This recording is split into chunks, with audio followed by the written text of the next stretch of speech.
அரண்மனை காவலர்களை மீறி ஆவேச கோலத்தில் உள்ளே நுழையும் நீ யார்?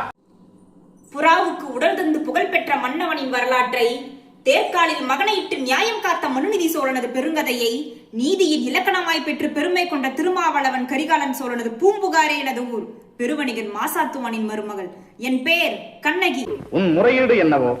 முத்து விளைகின்ற 3 கடல் சூழ்ந்திருக்கும் தென்னகத்தில் மும்முரசு கொட்டி முச்சங்கம் வளர்த்து முப்படியின் எழிலே முத்தமலை காப்பாற்றும் மூவேந்தர பரம்பரையின் பெருமைதனை மூடியாக்க முடிப்புரிந்த மன்னவனே, என் முறையீட்டை கேட்பதற்கு முன் நான் யார் என்று முழுவதும் தெரிந்து கொள்க. நீ யார்? கண்ணகி, கையில் தனிச்சிலம்புடன் வந்திருக்கும் கண்ணகி, நீதி வலுவா நெடுஞ்செழிய பாண்டியனை துணிந்து இறையந்துரைக்க வந்திருக்கும் கண்ணகி. என்ன? பாண்டிய மன்னா, கோமாபுரியின் கொலுமண்டலத்திலே உமது தூதுவர்கள் இருக்கிறார்கள். இதோ பாண்டியனது பேரவையிலே கோமாளிகள் வீரர்களாகவும் தூதுவர்களாகவும் வீற்றிருக்கிறார்கள்.